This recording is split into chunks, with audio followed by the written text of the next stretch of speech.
It is not possible to, I think, destroy crypto.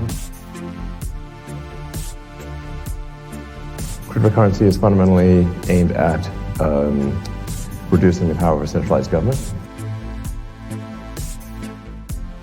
Cryptocurrency in China? Yes. They don't love cryptocurrency. I can't speak to exactly why they don't like it that much, but people can speculate for various reasons. China, by the way, is having some significant electricity generation issues. Yeah. So, actually, I think part of it may actually be due to electricity shortages in many parts of China. So, a lot of South China right now is having random power outages because the power demand is higher than expected. So, crypto mining might be playing a role in that. I'm not sure. This is further than that. It is further than that. Well, I suppose cryptocurrency is fundamentally aimed at reducing the power of a centralized government. Yes. And that they don't like that. I think there's always long-term role for crypto, really people should think of any kind of money system, whether it's a store of value or currency, as really a form of information. If you apply information theory to money, whether it's cryptocurrency or some other form, and view it in terms of how good is it at sort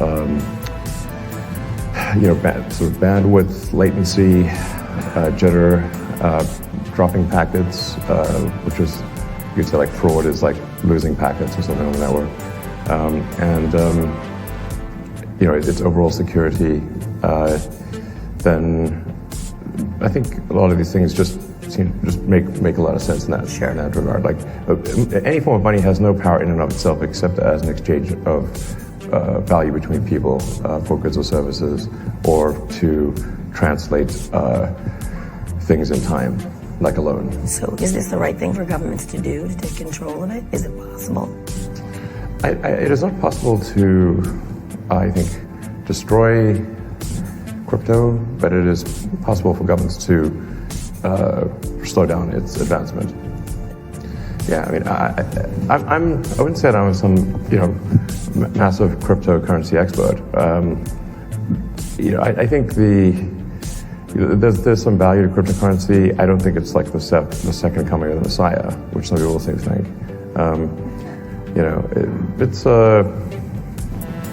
It will hopefully reduce the error and latency in the money system, the legacy money systems, and reduce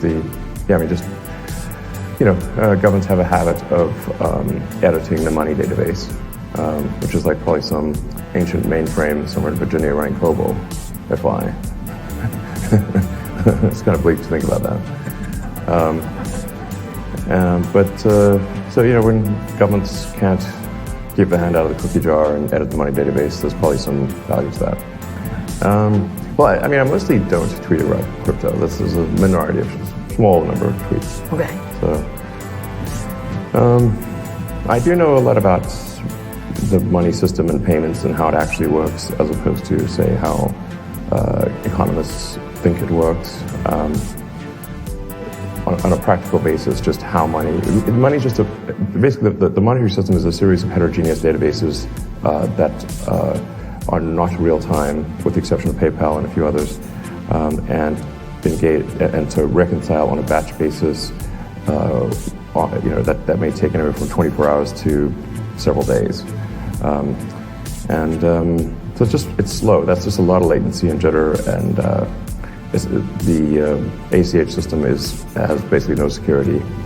And this has just been it was that way when PayPal started in '99, and it's still that way 22 years later. So it needs reform. Yeah, exactly. Where is Jack Ma? Where is Jack Ma? Do you know? No, I was curious. We have some means to find out, I'm guessing. Maybe. I don't know. I think there are some changes afoot in China. I think part of this may be actually COVID-related, in the sense that it's been quite difficult to have in-person meetings in China, and China really runs, the whole system is set up to run on the basis of in-person meetings. And the absence of these meetings for the past 18 months, I think, has probably led to things being worse than they would be if there were more in-person meetings. So I think as COVID lifts and the in-person meetings return, I think I think probably there will be an increase in the sort of trust level, and I think things will probably start heading in a more positive direction. Trust level between tech and the government.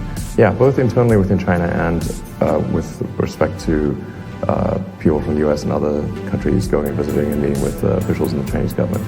Now, it's just, China is very much set up to work with in-person meetings, and so COVID, I think, has impeded that. So I think things will improve, most likely, as the in-person meetings resume. So they did these antitrust actions because they couldn't say hello. I think not all of it can be ascribed to that, but it's some of it can be. We'll see. I suspect things will improve next year because of just more interactions. Yeah, we've got a big factory in Shanghai, which is doing very well. The Tesla China team is doing great work, and we do well with selling in the Chinese market, as well as producing cars for China and for export to Europe. So overall, things are going pretty well, frankly.